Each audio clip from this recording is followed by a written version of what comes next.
இன்றைக்கு பொதுக்காலத்தின் 4ஆம் வாரம் பிப்ரவரி மாதம் 5ஆம் தேதி புதன்கிழமை. இன்று புனித ஆகத்தா கன்னி மறைசாட்சி அவர்களுடைய நினைவு விழா. இன்று தேவன் நமக்கு தரும் ஜீவநீர் ஊற்றான இறை வார்த்தைகள் எபிரேயருக்கு எழுதிய திருமுகம் இயல் 12 இறை வார்த்தைகள் 4-7.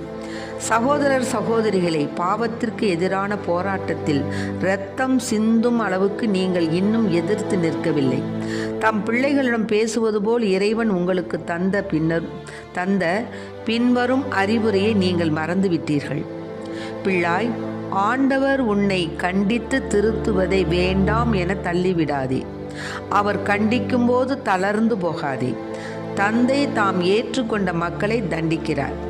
ஆண்டவர் தாம் யாரிடம் அன்பு கொண்டிருக்கிறாரோ அவர்களை கண்டிக்கிறார்.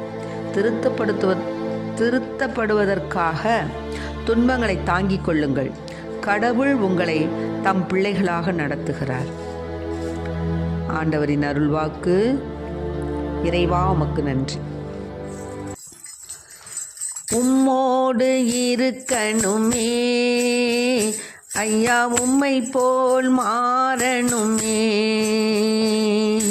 உம்மோடு இருக்கணுமே ஐயா, உம்மை போல் மாறணுமே.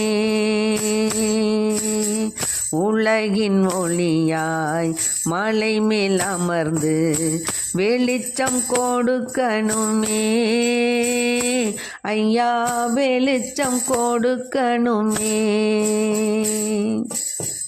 ஓடும் நதியின் ஓரம் வளரும் மரமாய் மாறணுமே. ஓடும் நதியின் ஓரம் வளரும் மரமாய் மாறணுமே. எல்லா நாளும் இலைகளோடு கனிகள் கொடுக்கணுமே. நான் எல்லா நாளும் இலைகளோடு கனிகள் கொடுக்கணுமே.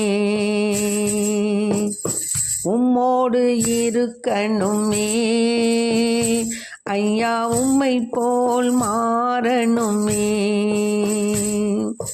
உம்மோடு இருக்கணுமே ஐயா, உம்மை போல் மாறணுமே.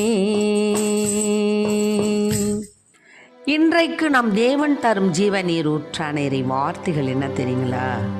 பாவத்திற்கு எதிரான போராட்டத்தில் ரத்தம் சிந்துற அளவுக்கு நாம் இன்னும் எதிர்த்து நிற்கலையா?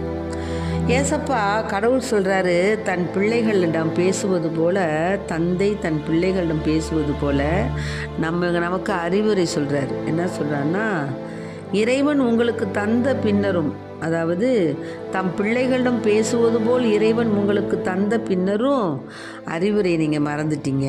பிள்ளாய், ஆண்டவர் உன்னை கண்டித்து திருத்துறத நீ வேணான்னு சொல்லாத, தள்ளி போட்டுறாத. ஏன்னா கண்டிக்கும் போது தளர்ந்து போகாத. தந்தை தாம் ஏற்றுக்கொண்ட மக்களை தான் தண்டிக்கிறாரு. ஆண்டவர் யாரிடம் பிரியம் வைக்கிறாரோ அவங்கள தான் கண்டிக்கிறாரு. திருத்தப்படுவதற்காக துன்பங்களை தாங்கிக்கணும். கடவுள் நம்மளை பிள்ளைகளாக நடத்துகிறாரு. தந்தை தண்டித்து திருத்தாத பிள்ளைகள் இருக்கா? திருத்தாமல் பிள்ளைகள் இருந்தால் உருப்பிடுமா அந்த பிள்ளை?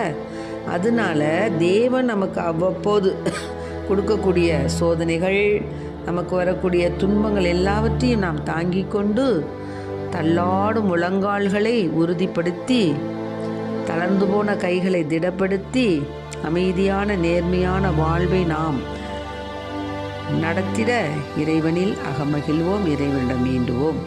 கசப்பான நச்சு வேறு எதுவும் நமக்குள் முளைத்து தொல்லை கொடுக்காதபடி, அதனால் கெட்டு போகாதபடி நாம் ஆண்டவரை கண்டு அமைதியாய் அவருடன் தூய்மையை நாடி, தூய்மையின்றி எவரும் ஆண்டவரை காண முடியாது என்ற ஆழ்ந்த நம்பிக்கையுடன் இறைவனை பின்பற்றுவோம். ஆமென். Praise the Lord.